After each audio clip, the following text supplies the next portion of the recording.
দর্শক, আপনারা জানেন যে গতকাল জাতীয় পার্টির রাজনৈতিক কার্যক্রম এবং তাদের নিবন্ধন বাতিলের দাবিতে একটি বিক্ষোভ কর্মসূচি ঘোষণা করে গণ অধিকার পরিষদের নেতৃবৃন্দ। সেখান থেকে কিন্তু তারা সন্ধ্যা 7:30টার দিকে একটি মিছিল নিয়ে জাতীয় পার্টির অফিসের সামনে যায় এবং দুই পক্ষের মধ্যে একটা সংঘর্ষ ধাওয়া পাল্টা ধাওয়া হয়। সেটি নিয়ন্ত্রণ করতে আইনশৃঙ্খলা বাহিনী এবং সেনাবাহিনী সেখানে আসে এবং ওই সংঘর্ষের ভিতরে হচ্ছে ধাওয়া পাল্টা ধাওয়া হয় এবং সেই সময় গণ অধিকার পরিষদের সভাপতি নুরুল হক নূর আহত হন।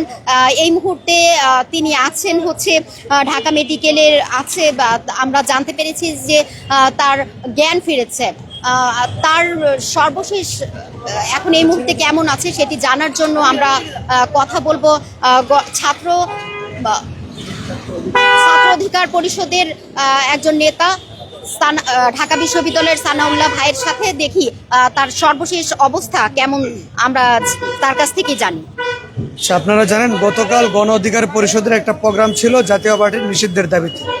তারই প্রেক্ষিতে গণ অধিকার পরিষদ যখন একটি বিক্ষোভ মিছিল নিয়ে যাচ্ছিল, পিছন থেকে জাতীয় পার্টির কিছু নেতা এবং তাদের সাথে আওয়ামী লীগের কিছু লোকজন মিলে গণ অধিকার পরিষদের পিছনে ইটপাটকেল নিক্ষেপ করে।